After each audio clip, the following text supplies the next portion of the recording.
आज समाज में कितना अविश्वसनीयता है। विश्वसनीयता अपने हाशिए पर चली गई है। लोग विश्वास बिल्कुल नहीं करते हैं। आपस के रिश्तों में भी विश्वास समाप्त होता चला जा रहा है। ब्लड रिलेशन भी दागदार होते चले जा रहे हैं। आज कन्हैयालाल मिश्र प्रभाकर ने एक ललित निबंध लिखा। आप कितने विश्वसनीय हैं उसी की पड़ताल कर रहा हूं अपने अल्फाजों से। कहानी एक ऐसी दिलचस्प चीज़ है कि बालक हो या बूढ़ा सबको भली लगती है। जीवन में ऐसी भी घड़ियां आती हैं जब किसी काम को जी नहीं चाहता। कौन जाने इस समय आप भी ऐसी ही घड़ियों से गुजर रहे हों। पर हाँ, आप यह पूछना चाहेंगे कि हम चाहें ऐसी घड़ियों से गुजर रहे हों जब किसी काम को जी नहीं चाहता, और चाहे ऐसी घड़ियों से कि जिनमें हर एक का काम वार्षिक परीक्षा की तरह आवश्यक दिखाई देता है, आप हमारी यह गैर सरकारी जांच पड़ताल क्यों कर रहे हैं। विश्वास कीजिए, मुझे आपके इस प्रश्न से खुशी होगी, क्योंकि मैं ऐसा तुनक मिजाज नहीं हूँ कि आपके प्रश्न से कुछ इस तरह भड़क उठूं जैसे लाल कपड़े से हमारी गौशाला का बीजर भड़का हुआ लगता है। प्रश्न पूछने का अर्थ होता है कि आप मेरी बात सुन तो रहे ही हैं, उसमें दिलचस्पी भी ले रहे हैं। जी, तो मैं यह कह रहा था कि जब कोई आदमी ऐसे घड़ियों से गुजर रहा हो तो उसका किसी काम में जी ना लगे, उससे पूछनी ही कोई ज़रूरी बात, तो उसका कोई तरीका यह है कि उससे पहले कोई कहानी सुनाओ और फिर उससे यह बात पूछो। कहा नहीं, अभी मैंने आपसे कि कहानी एक ऐसी दिलचस्प चीज़ है कि बालक हो या बूढ़ा सबको भली लगती है। अब क्योंकि मुझे भी आपसे एक बातचीत करनी है, इसलिए मैं आपको पहले एक कहानी सुनाता हूँ। और कहानी क्या सुनाता हूँ, यूँ कहिए कि कहानी से ही अपनी बातचीत आरंभ करता हूँ। एक ठाकुर साहब थे और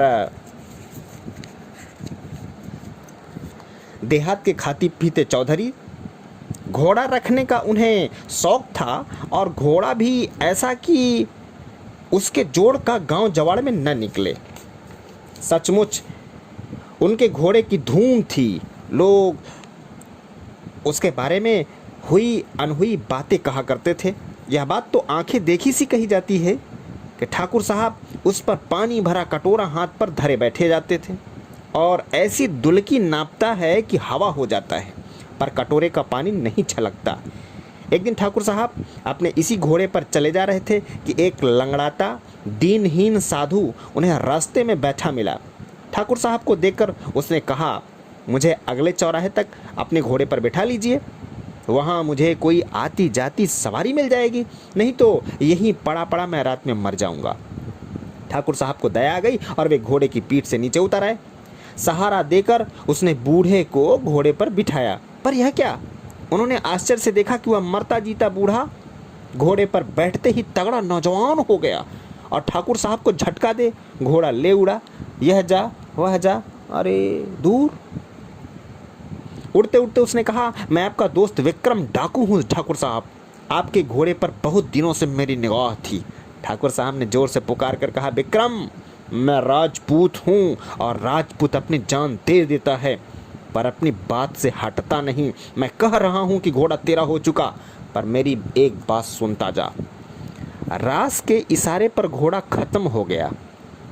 ठाकुर साहब ने शांत भाव से कहा, बात बस इतनी ही है कि यह बात तुम किसी से कहना मत। और ठाकुर साहब बिना विक्रम की तरफ देखे गांव की तरफ लौट पड़े। विक्रम अपने में खो सा गया और तब जरा बढ़कर उसने कहा, क्यों ठाकुर साहब, मैं यह बात किसी से क्यों ना कहूँ, इसमें आपका क्या फ़ायदा है। ठाकुर साहब ने कहा, अगर यह बात कहीं फैल गई तो लोग फिर से गरीबों पर विश्वास नहीं करेंगे। और ठाकुर साहब फिर अपनी राह चल पड़े। विक्रम भी घोड़ा दौड़ाता किसी और चला गया। पर दूसरे दिन प्रातःकाल ठाकुर साहब के साइस ने उनसे कहा, जाने कौन कब हमारा घोड़ा हमारे अस्तबल में बांध गया है। आप मेरी तरफ मुँह बाए क्या कर देख रहे हैं। मेरी कहानी पूरी हो गई। कहानी पूरी हो गई, हाँ जी, कहानी पूरी हो गई, पर इसका मतलब अभी बाकी है। और मतलब यह है कि यदि समाज में यह बात फैल जाए कि एक साधु, एक फ़कीर दीन बनकर ठाकुर साहब का घोड़ा उड़ाकर ले गया, तो आज साधुता के प्रति, फकीरी के प्रति, दीनता के प्रति जो निष्कारण करुणा का भाव और विश्वास समाज में है, उसका स्थान संदेह यानी अविश्वास ले लेगा। और इस तरह साधुता, फकीरी और दीनता समाज की उन्मुक्त सेवाओं से वंचित हो जाएगी। कहानी भी पूरी हो गई और उसका मतलब भी। पर इस मतलब का भी एक मतलब है और वह अभी बाकी है। मतलब का मतलब यह है कि किसी एक वर्ग का, किसी एक श्रेणी का, किसी एक गिरोह का एक आदमी भी यदि अविश्वसनीय हो तो वह समाज में अपने सारे वर्ग, पूरी श्रेणी और पूरे गुरे गिरोह के प्रति अविश्वास का भाव पैदा कर सकता है। आप कहते हैं कि मेरी बात अभी साफ नहीं हुई है। मैं एक नई कहानी सुनाकर उसे साफ कर दूंगा। और वह कहानी भी क्या है? इसी शताब्दी के आरंभिक दिनों की एक घटना है। एक गुलाम देश का विद्यार्थी जापान में पढ़ने गया। एक दिन किसी म्यूजियम से वह विद्यार्थी एक चीज चुरा लाया। यह बात किसी तरह खुल गई। बस फिर क्या था, म्यूजियम के बाहर नोटिस लगा दिया गया कि उस गुलाम देश का कोई भी मनुष्य अब म्यूजियम नहीं दे सकता। अब समझे आप, इस विद्यार्थी ने एक अपनी अविश्वसनीयता से अपने सारे देश को अविश्वसनीय बना दिया। तभी तो मैं कहता हूँ कि किसी समाज की, संगठन की विश्वसनीयता के लिए यह आवश्यक है कि उसका हर सदस्य भी विश्वसनीय हो। हमारे भीतर लाख गुण हो, पर यदि हम विश्वसनीय नहीं हैं तो वे लाख गुण राख हैं। प्रसिद्ध समालोचक कार्लाइल ने कहा है कि जिस आदमी के बारे में आप यह कह सकते हैं कि वह विश्वसनीय नहीं है, उसके विरुद्ध और कुछ मत कहिए। दूसरे शब्दों में, अविश्वसनीयता से बढ़कर चरित्र का कोई और धब्बा हो ही नहीं सकता, क्योंकि कह तो रहा हूं इतनी देर से कि हमारी अविश्वसनीयता हमारी ही अविश्वसनीयता नहीं है, वह हमारे समाज की और हमारे राष्ट्र की भी अविश्वसनीयता है। बस इतनी बड़ी भूमिका की छाया में मैं आपसे पूछना चाहता हूं कि आपने कभी सोचा है कि आप कितने विश्वसनीय हैं? अपने दोस्त किसे दिखाई देते हैं? यह ठीक कह रहे हैं आप, और आपकी यह बात भी मुझे जचती है। आखिर अपनी विश्वसनीयता को कसौटी पर रखने का नियम क्या है? विश्वसनीयता जीवन का, हमारे चरित्र का एक ऐसा गुण है कि हम उसे हिमालय से भारी कह सकते हैं और समुद्र से गहरा, पर वह इतना हल्का भी है कि हम उसे इशारों में ही तोल लें। महाराज भर्तृहरि के जीवन में एक घटना घटी। उनके मन में बैठ गया कि यह दुनिया कुछ नहीं है। उन्हें ज्ञान हुआ, वैराग्य भावना प्रबल हुई और अपना राजपाट छोड़ वे वनों की ओर चल पड़े। वे जा ही रहे थे कि राह में उन्होंने देखा कि एक गिन्नी पड़ी है। उन्होंने सोचा इसे उठा लें, किसी गरीब को ही दे देंगे। हाथ बढ़ाया तो अंगुलियां लाल हो गई। उन्होंने वह गिन्नी नहीं देखा कि वह पान की पीक थी। घटना साधारण है, पर इसने महाराज को अपनी विश्वसनीयता कसौटी पर रखने का एक गंभीर अवसर दिया। गिन्नी राह में पड़ी है या तिजोरी में रखी है? जो आदमी अपना राजपाट छोड़ने जा रहा है, उसे उधर ध्यान देने की ज़रूरत ही क्या है? हज़रत मोहम्मद के संस्मरण संग्रह किए जा रहे थे। सुना गया कि अमुक आदमी के पास एक अच्छा संस्मरण है। संग्रहकर्ता लोग उसके पास गए तो उन्होंने देखा कि वह मनुष्य अपने कुर्ते के पल्ले में खाली हाथ छिपाए दूर खड़ी अपनी बकरी को बुला रहा है। संग्रहकर्ता विद्वान ने यह देखा और उससे बिना मिले ही लौट आए। क्यों भला? ठीक जगह पर भी है और ठीक भी है आपका यह प्रश्न। उन्होंने स्वयं इस प्रश्न का उत्तर दिया था कि जो आदमी खाली हाथ को झूठ मूठ बकरी के सामने भरा हाथ दिखा सकता है, वह मूल संस्करण में भी मिलावट कर सकता है, या फिर प्रमाद से हो या स्वार्थ से। बड़ी बात की इस छोटी सी बात पर इस मनुष्य की विश्वसनीयता कसी गई और खोटी खरी उतरी। इसलिए यही आवश्यक नहीं है कि आप यह सोचें कि आप कितने विश्वसनीय हैं, यह भी जरूरी है कि आप यह जानें कि आपकी विश्वसनीयता इतनी सुकुमार और नाजुक है कि जरा सी ठेस पाकर ही टूट सकती है। मैं मानता हूं कि आप बहुत होशियार हैं, मुझे यह स्वीकार करने में भी कोई एतराज़ नहीं है।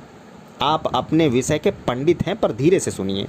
एक रहस्य की बात आपको सुना दूं कि आप अपनी तमाम होशियारी और पूरा पांडित्य खर्च करके भी नकली विश्वसनीयता धारण नहीं कर सकते, क्योंकि आपकी जिज्ञासा ठीक है और मैं उसे शांत करने में सुख अनुभव करूंगा। बात यह है कि विश्वसनीयता पुस्तकों का ज्ञान नहीं है, मुकदमे की मिसिल नहीं है और राजनीतिक एग्रीमेंट नहीं है। जीवन का सत्य है और यह सत्य तब तक सत्य होता है जब वह हमारे जीवन में हो, हमारे चरित्र में हो, हमारे स्वभाव में हो और हमारे कार्य में हो। हमारे देश की एक लोक गाथा में एक सत्य बहुत शक्तिशाली रूप में प्रकट हुआ है। एक बुढ़िया अपने जेवर और दूसरे कीमती सामान की पोटली कंधे पर रखे चली जा रही थी। रास्ते में उसे एक घुड़सवार मिला। बुढ़िया ने सरल भाव से कहा, भैया मैं थक गई हूँ, तू मेरी एक पोटली अपने घोड़े पर रख ले, मैं शाम को पड़ाव पर पहुँचकर तुझसे ले लूँगी। क्या है इस बुढ़िया माँ, क्या है इसमें? घुड़सवार ने पूछा। इसमें मेरा जेवर और ऐसा ही दूसरा सामान है बेटा, बुढ़िया ने सरलता से कहा। ना बुढ़िया माँ, मैं तुझे पड़ाव पर कहाँ तलाश करता फिरूंगा, तेरा जोखिम का मामला है, घुड़सवार ने कहा और वह आगे बढ़ गया। बढ़ते बढ़ते उसने सोचा कि यह मरचैल बुढ़िया और मैं हवा से घोड़े पर सवार, कहाँ यह कहाँ मैं इसकी पोटली ले लूँ और चलता बनूँ। सोचकर वह लौटा। बुढ़िया माँ, ला तेरी पोटली अपने घोड़े पर रख लूँ। नहीं तो तू कहेगी कि एक मदद मांगी थी, वह भी इस लड़के ने नहीं दी। पर बुढ़िया अब उसे अपनी पोटली देने को तैयार न हुई। झुंझलाकर घुड़सवार ने कहा, क्यों, इतनी देर में क्या हो गया, अभी तो तुम गिड़गिड़ा रही थी। बुढ़िया ने कहा, हुआ तो कुछ भी नहीं, पर बात यह है कि जो तेरे कान में कह गया वह मेरे कान में भी कह गया। और बुढ़िया ने अपनी पोटली उसे नहीं दी। इस लोक गाथा की साक्षी है कि विश्वसनीयता हमारे जीवन का कोई आवरण नहीं, आचरण है। हमें सुख हो या दुख, हम बढ़ें या मिट जाएं, दूसरों का, परिवार वालों का, पड़ोसियों का, देशवासियों का और संसार के समस्त नागरिकों का हमारे प्रति जो सहज विश्वास है, हम उसे खंडित न होने देंगे। हमारा यह निर्णय ही हमारी विश्वसनीयता का प्राण है। वह कोई अभिनव नहीं कि हम उसे अभ्यास से प्रदर्शित कर सकें। वह हमारे जीवन का दीपक है जो कागज़ों और दीवारों पर चित्रित होकर नहीं, स्वयं जलकर ही रोशनी देता है। आपके एक बड़े भाई हैं और एक भाभी, दोनों में मतभेद है, मनमुटाव है। भाई आपसे भाभी के संबंध में कुछ कहता है और भाभी भाई के बारे में कुछ कहती है। क्या आप इन दो कुछ को अलग अलग रख सकते हैं? यदि हाँ तो आप विश्वसनीय हैं और नहीं तो अविश्वसनीय। क्या आपको दूसरों के पत्र पढ़ने की, छिपकर बात सुन लेने की बेचैनी होती है? यदि हाँ तो यह आपकी अविश्वसनीयता का पक्का प्रमाण है। अपने वादों के संबंध में आपका क्या हाल है? क्या दावतों में, जलसों में आप ठीक समय से पहुंचते हैं? नियत समय पर मित्रों के घर मिलते हैं? वादा विश्वसनीयता की सबसे बड़ी कसौटी है। आप अपने मित्र से मांग कर एक पुस्तक लाए हैं, क्या कभी ऐसा हुआ कि वह अपने घर नहीं लौट सकी? यदि हाँ तो आप 100% अविश्वसनीय हैं। आप 1,00,000 बहाने बनाएं, सत्य यही है कि जब आपका एक पुस्तक के लिए भी विश्वास नहीं किया जा सकता तो कोई राष्ट्रीय धरोहर आपको कैसे सौंपी जा सकती है? आपने अपने किसी साथी का फाउंटेन पेन उड़ाया है।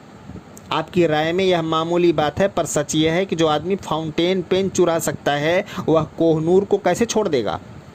मैं समझता हूँ कि मेरी बातचीत पूरी हो गई, पर लीजिए, बात पूरी करते करते मैं आपको एक कहानी और सुनाई देता हूँ। प्रेसिडेंट अब्राहम लिंकन को अपने लिए एक सहायक की आवश्यकता थी। प्रेसिडेंट ने सब उम्मीदवारों को एक दिन अपने दफ्तर में बुलाया और दरवाजे के पास रास्ते में एक पुस्तक डाल दी। कोई 20 उम्मीदवार थे। भड़बड़ी के साथ दफ्तर में वे आए और पुस्तक को कुचलते हुए प्रेसिडेंट की मेज़ तक पहुंच गए। हर एक अपनी बात कहने को बेचैन था और कह रहा था। यानी एक उम्मीदवार जो उम्र और ज्ञान दोनों में सबसे कम था, सबसे बाद दफ्तर में आया। उसने उस पुस्तक को उठाकर रुमाल से साफ किया और प्रेसिडेंट की मेज़ पर रख एक तरफ खड़ा हो गया। जब सब अपनी अपनी बात कह चुके तो प्रेसिडेंट से पूछकर संक्षेप में धीरे से उसने अपनी बात कह दी। बात सुनकर प्रेसिडेंट ने हाथों हाथ उसे अपना सहायक बना लिया। दूसरे उम्मीदवारों ने इस पर एतराज़ किया कि आप एक कम उम्र, कम अनुभव और कम योग्य आदमी को रख रहे हैं। प्रेसिडेंट ने कहा, मैं आपकी उम्र, आपके अनुभव और आपके प्रमाण पत्रों को लेकर के क्या करूं? मुझे तो एक ऐसे सहायक की आवश्यकता है। इस युवक ने अपने व्यवहार से सिद्ध कर दिया कि इसे अपने से ज़्यादा मेरी चिंता है और मैं इसका पूरी तरह विश्वास कर सकता हूँ।